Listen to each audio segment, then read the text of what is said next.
क्या आप घर खरीदने का प्लान बना रहे हैं? कहीं ऐसा तो नहीं है कि आपने सुना होगा कि घर का cost over period of time बढ़ते जाता है। It's a really good investment. जैसे किसी ने 3 साल पहले घर लिया था, आज जो है डबल हो गया। ओके। अगर रेंट पे रहेंगे तो क्या मिलेगा? कुछ कुछ भी तो नहीं मिलेगा। ऐसा लग रहा है कि वो पैसा वेस्ट जा रहा है। उससे अच्छा आप ईएमआई पे घर ले लीजिए और उतना ईएमआई भी कटेगा। राइट। ये सब तो आपने सुना ही होगा। और जो ईएमआई एक बार फिक्स हो जाता है, सपोज दैट आपने 1 करोड़ का घर लिया और 1 करोड़ का घर के लिए आप 25% डाउन पेमेंट कर दिए, 25 लाख। तो रेस्ट ऑफ द अमाउंट पे अगर 20 साल के लिए ईएमआई करते हैं, टेन्योर अगर होता है तो 45,000 पर मंथ लगेगा। राइट। बट ये जो 45,000 45,000 पर मंथ, ये 20 सालों तक रहेगा। इसमें कोई वेरिएशन देखने को नहीं मिलेगा। एक बार फिक्स हो गया तो फिक्स हो गया। बट वहीं अगर आप रेंट पे रहेंगे तो ओवर पीरियड ऑफ टाइम उसका रेंट का प्राइस भी बढ़ जाएगा, उसका कॉस्ट भी बढ़ जाएगा। ऐसा हो सकता है कि अभी 25,000 पर मंथ रेंट दे रहे हैं, तो आप 30,000 पर मंथ देने लगे 4 से 5 सालों बाद। तो ऐसा हो सकता है। ओके। और अगर आप ईएमआई देते हैं तो at the end of the day, at the end of the 20 years आपके पास एक घर होगा। बट अगर रेंट पे रह रहे हैं तो पैसा वेस्ट जा रहा है, कुछ भी हासिल नहीं होने वाला। तो आपको लगता होगा कि it's a really good investment, घर ले लेना बहुत सही है। और सब लोग तो ऐसा ही बोल रहे हैं। But wait, I know it's a big financial and emotional decision. Okay. And it's a major investment. 1 crore का इन्वेस्ट करने जा रहे हैं, ये बहुत बड़ा इन्वेस्टमेंट है दोस्तों। तो ऐसे ही नहीं आपको लेना है।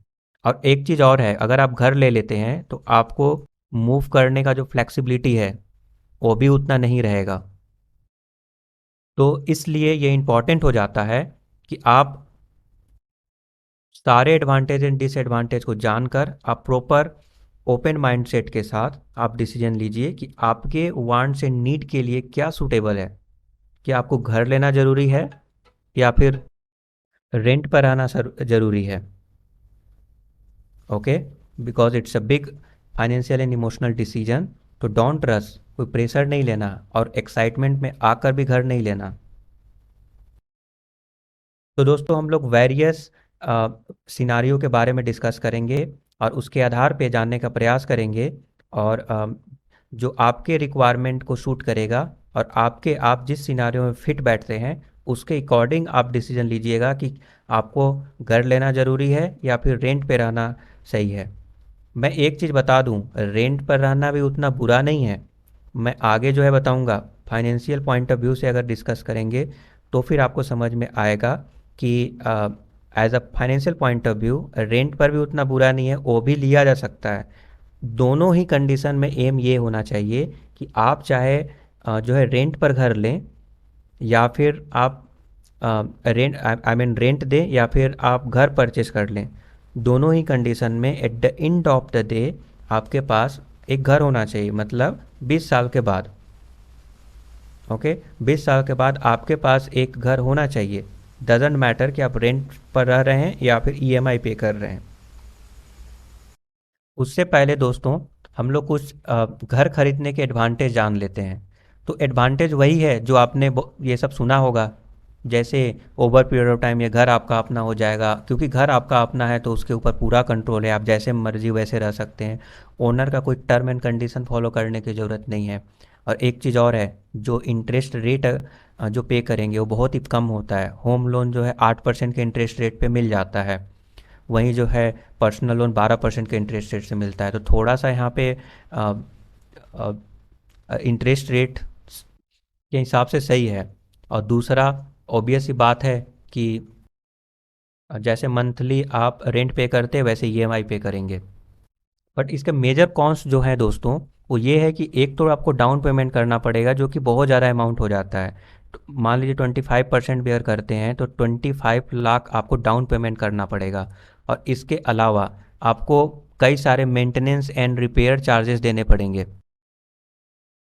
तो प्रॉपर्टी से रिलेटेड जो कुछ भी एक्स्ट्रा चार्जेस होते हैं दोस्तों, टैक्स हो गया, वो सब कुछ आपको देना पड़ेगा। और एक बहुत ही मेजर डिसएडवांटेज ये है कि आपको जो लोकेशन चेंज करने का फ्लेक्सिबिलिटी है वो यहाँ पे ऑब्वियस सी बात है नहीं मिलने वाली। हालांकि आप ऐसा कर सकते हैं, आप ये बोल सकते हैं कि क्यों ना इस घर को मैं रेंट पर दे दूं और मैं मूव कर जाऊं। तो दोस्तों ये अपने आप में थोड़ा सा ये हैक्टिक वर्क हो जाता है। अगर आप रियल इस्टेट के बिजनेस से नहीं जुड़े हुए हैं तो थोड़ा सा मुश्किल हो जाता है, क्योंकि उस कंडीशन में आपको लिस्ट करना पड़ेगा किसी वेबसाइट पे, वहाँ पे कमीशंस लगेंगे या फिर ब्रोकर को कमीशन देना पड़ेगा, हालांकि दोनों साइड से वो लेते हैं। तो ये हो सकता है कि ये जो है हैक्टिक हो सकता है आपके लिए। बट वहीं पर अगर रेंट लेते हैं तो सबसे बड़ा एडवांटेज तो यही है कि लोकेशन चेंज करने का फ्लेक्सिबिलिटी रहेगा। जहाँ पे आपका कंपनी है, जहाँ आपका वर्क प्लेस है, उसके नियर बाय में आप जो है रेंट पर ले सकते हैं। सेम सिटी में भी मूव करना आसान है या फिर अलग सिटी में भी आप जाकर ईजिली आप मूव कर सकते हैं। तो ये फ्लेक्सिबिलिटी आपको रेंट लेने पे ईजिली मिल जाता है। और ऑब्वियस सी बात है, आपको कोई मेंटेनेंस और कोई एक्स्ट्रा रिपेयर का कॉस्ट या फिर जो प्रॉपर्टी से रिलेटेड टैक्सेस एंड कॉस्ट जुड़े होते हैं वो सब चीज़ें देने की भी आवश्यकता नहीं है, क्योंकि वो सारे झंझट ओनर को देने होते हैं। ये ओनर को ये सारे मेंटेनेंस चार्जेस देना पड़ता है। बट अगेन इसके कुछ डिसएडवांटेज भी हैं। डिसएडवांटेज तो यही है कि वो पैसा जो आप रेंट पर दे रहे हैं वो ऐसा लगेगा कि ये वेस्ट जा रहा है। और दूसरा, ओवर पीरियड ऑफ टाइम ये जो पैसा है, जो कॉस्ट है, वो भी बढ़ता जाएगा। ओके। जो रेंट पे कर रहे हैं, सपोज 25,000 पर मंथ अभी दे रहे हैं, तो हो सकता है 3-4 सालों में वो 30,000 पर मंथ हो जाए। तो दोस्तों एक सिनारियो के ऊपर डिस्कस करते हैं। सपोज़ 1 करोड़ का प्रॉपर्टी है जिसमें आपको 25% डाउन पेमेंट करना होगा। इसका मतलब है कि 25 लाख डाउन पेमेंट आप कीजिएगा और 75 लाख के ऊपर होम लोन का इंटरेस्ट रेट लगेगा, सपोज दैट 7% के हिसाब से। मैं थोड़ा सा कंजर्वेटिव होकर सोच रहा हूँ। ओके। हालांकि मैं बताऊँ तो 8% के, आज के डेट में 8% के रेट से होम लोन आपको मिलता है। तो आप जो है 45,000 पर मंथ ईएमआई पे करते हैं, तो 20 सालों तक आपको ईएमआई पे करना पड़ेगा, तब जाकर ये घर आपका अपना होगा। और दोस्तों इसके अलावा इसके ऊपर आपको 6% का स्टाम्प ड्यूटी भी देना पड़ेगा और 1% रजिस्ट्रेशन चार्ज और कुछ मेंटेनेंस चार्ज भी आपको देने पड़ेंगे, लेट से 1%। तो टोटल जो कॉस्ट आपको इस प्रॉपर्टी का निकल के आएगा, आई मीन इंटरेस्ट रेट के साथ, वो हो जाएगा दोस्तों 1.53 करोड़। ओके। 1 करोड़ का प्रॉपर्टी, क्योंकि आप 7% का इंटरेस्ट भी दे रहे हैं, तो 1.53 करोड़ हो जाएगा। और ये जो प्रॉपर्टी है दोस्तों 1 करोड़ का, वो आने वाले 20 सालों में जो है, अब जैसे आपने सुना होगा कि प्रॉपर्टी का रेट बढ़ते जाता है। ओके। बट कितना बढ़ता है, आपको इसके ऊपर भी विचार करनी चाहिए। तो ऑन एन एवरेज देखा जाए तो 12% के हिसाब से बढ़ता है। हालांकि ये थोड़ा सा हम कंजर्वेटिव होकर सोच रहे हैं, 11% के आसपास अभी तक बढ़ा है, बट लेट से 12% के हिसाब से प्रॉपर्टी का रेट बढ़ेगा। इसका मतलब ये है कि आपने सुना होगा कि किसी ने 3 साल पहले जो प्रॉपर्टी लिया था आज डबल हो गया।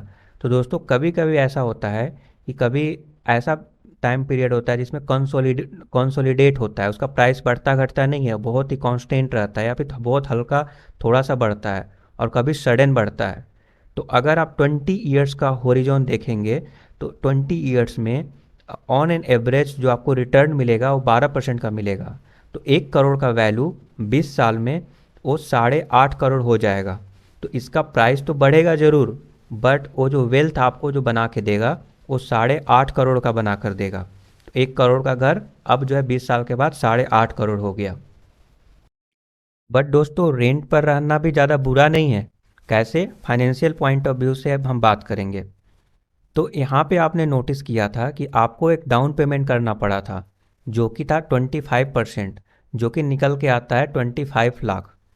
तो 25 लाख डाउन पेमेंट कर रहे हैं और कुछ और रजिस्ट्रेशन चार्जेस और एक्स्ट्रा चार्जेस दे रहे हैं, तो हम मान के चलते हैं कि 31 लाख रुपीस जो आपने एक्स्ट्रा जो चार्जेस लगता, हालांकि ये थोड़ा ज़्यादा लगता, बट थोड़ा सा हम कंजर्वेटिव ही होकर कैलकुलेट करते हैं। ओके, तो 31 लाख आपने आपको देना पड़ता अगर आप प्रॉपर्टी अगर लेते, तो डाउन पेमेंट और एक्स्ट्रा चार्जेस आपको देने पड़ते। तो अगर उसी फंड को अगर आप स्टॉक मार्केट में इन्वेस्ट कर देते, स्टॉक मार्केट जैसा कि आपको पता है कि India is a growing economy और आने वाले समय में बहुत तेज़ी से ग्रो करेगा, तो आप फंडामेंटल स्ट्रॉन्ग स्टॉक में अगर आप इन्वेस्ट करते हैं तो कंपैरेटिवली ये सेफ होता है, और वो भी मिड कैप में करेंगे तो ज़्यादा रिटर्न देने की पॉसिबिलिटीज़ होती है। तो कई सारे ऐसे रिलेटेड म्यूचुअल फंड भी आते हैं जो कि मिड कैप के स्टॉक को टारगेट करते हैं। ओके, तो मिड कैप ज़्यादा से ज़्यादा ले सकते हैं, या फिर लार्ज कैप, या कुछ पोर्शन में स्मॉल क्वांटिटी में स्मॉल कैप भी ले सकते हैं। तो दोस्तों, अगर आप स्टॉक मार्केट में इन्वेस्ट करते हैं तो 20 साल का जो टाइम पीरियड होता है बहुत लंबा होता है।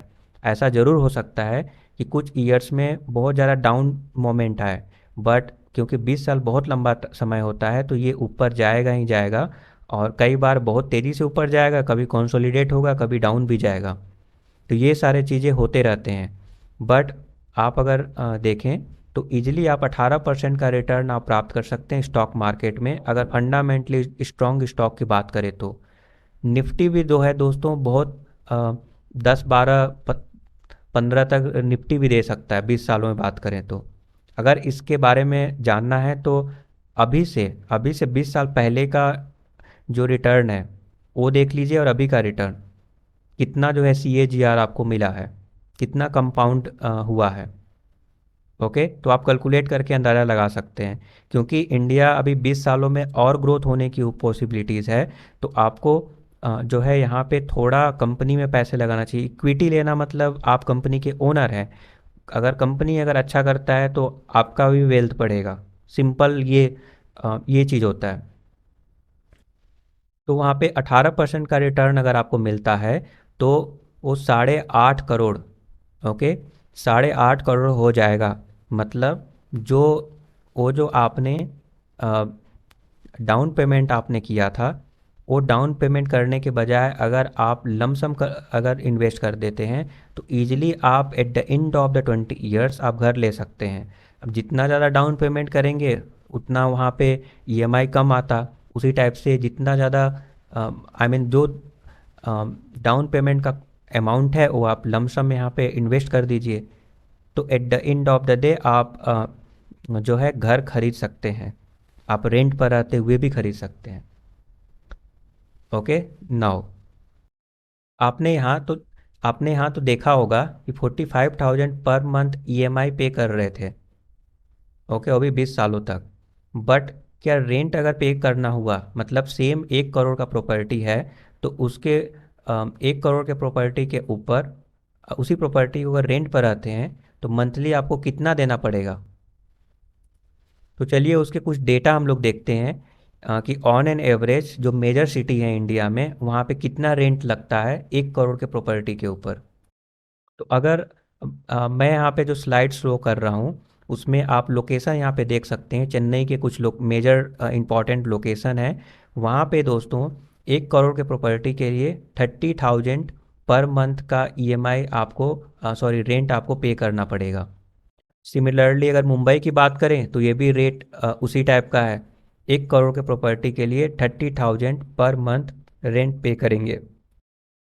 वही दिल्ली की बात है, दिल्ली में भी अगर रेंट अगर देखें तो अगर आप डेटा अगर देखते हैं, जैसे मैजिक ब्रिक हो गया, 99 एकर्स हो गए, नो ब्रोकर हो गए, तो वहाँ पे आपको ये डेटा इजीली मिल जाएगा कि ऑन एन एवरेज कितना रेंट जो है आपको पे करना पड़ेगा।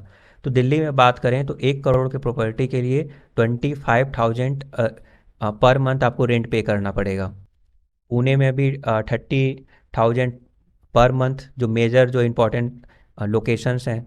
सिमिलरली बैंगलोर की बात करें तो बैंगलोर थोड़ा सा कॉस्टली है, बट अगेन 1 करोड़ के प्रॉपर्टी के लिए आपको 30,000 पर मंथ रेंट पे करना पड़ेगा।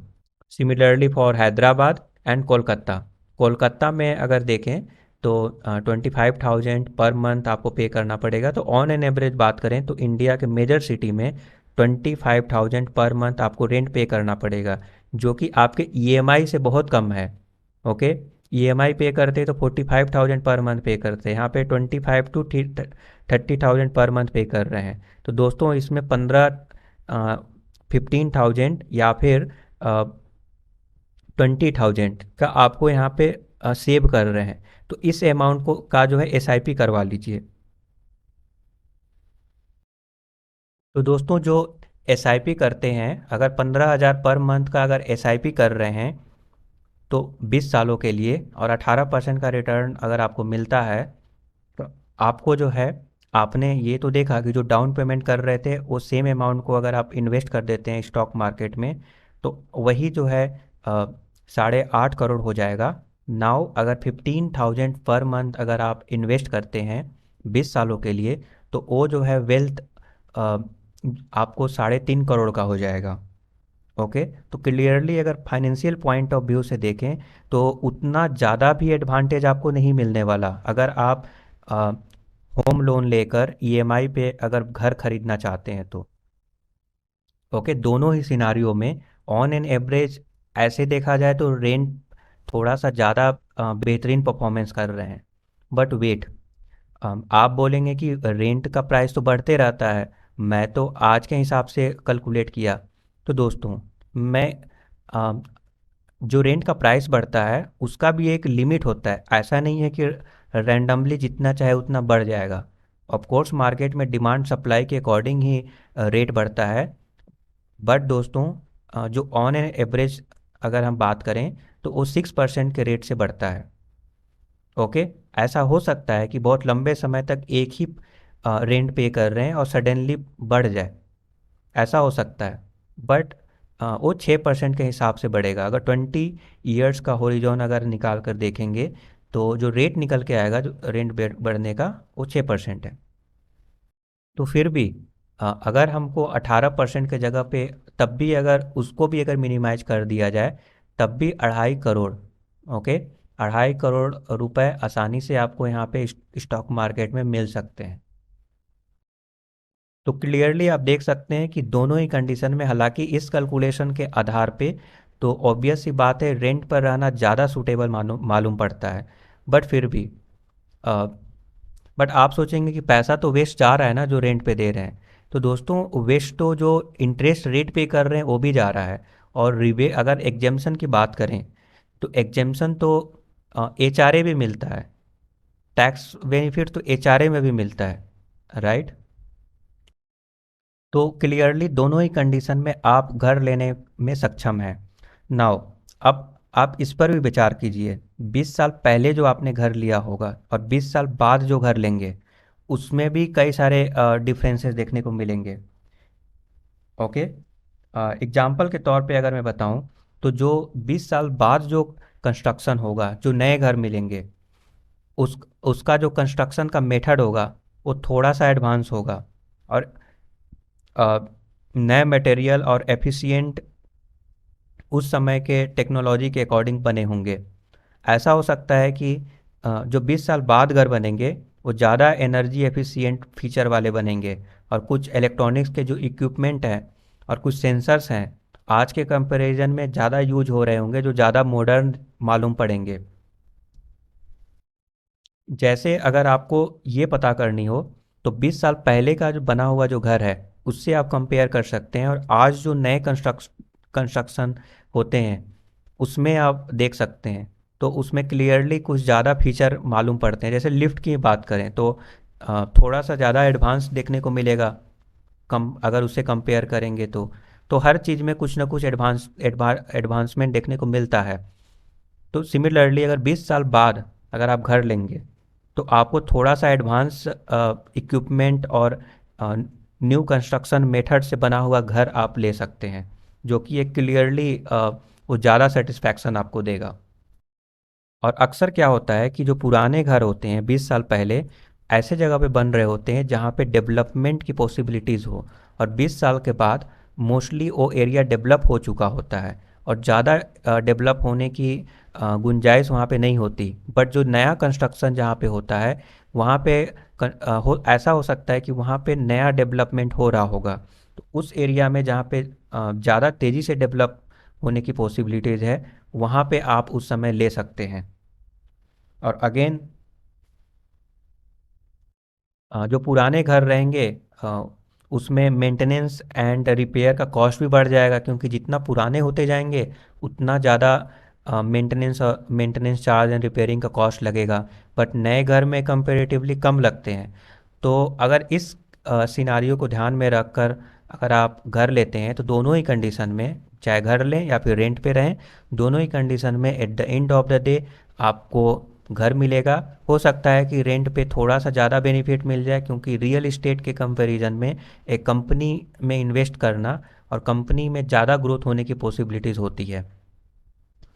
तो थोड़ा सा आपको ज़्यादा एडवांटेज मिल सकता है अगर आप रेंट पे रहते हुए उस एट द सेम टाइम आप कुछ पैसे जो जितना में आप घर लेते हो उसको अगर उसके बीच के डिफरेंस को अगर इन्वेस्ट करते हैं, तो आपको हो सकता है कुछ ज़्यादा फाइनेंशियली एडवांटेज मिले, और उसके बाद भी मिलेगा। At the end of the day दोनों ही कंडीशन में आपको घर मिल रहा है। आई होप कि आपको समझ में आ गया होगा और आप इसके अकॉर्डिंग डिसीजन ले सकते हैं। फिर भी आपको किसी भी प्रकार का डाउट है तो आप कमेंट कर सकते हैं। Thank you for subscribing the YouTube channel. Have a nice day.